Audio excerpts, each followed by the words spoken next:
ano lang siya ng mga plastic. So, kawawa naman. So, pagbigyan natin siya ng konting madagdag sa kanyang buwan. So,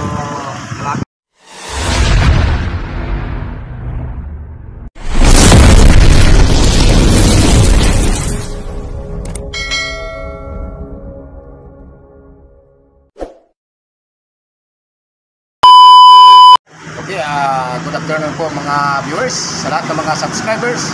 Magandang hapon po sa inyo lahat. Mayroon po tayo nakikita na isang basurero, no?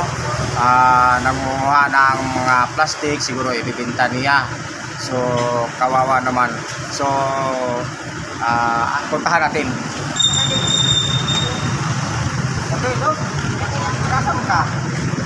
Ha? Taga-Mabinay? Sige, Mabinay. So, mga viewers, ito po sila po ang taga Mabinay, no? So, yun lang po ang trabaho niya para lamang mabuhay siya, no? Nagano lang siya ng mga plastic, no? Kawawa naman. So, pagbigyan natin siya ng konting madagdag sa kanyang buwan. So, wala ka lang po, sir. Wala po na yung masigay natin, ha? Salamat kayo, sir. Okay. Para mayroon kang kunting pabili ng pagkain ba? Okay, ha? Ingat ka lang. Okay, wala naman tayo. Kahit kunti lang tulong kung sino man ang makakita ng mga ganito. Pati lang po.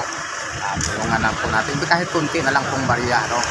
So, maraming salamat po sa mga viewers. Thank you very much.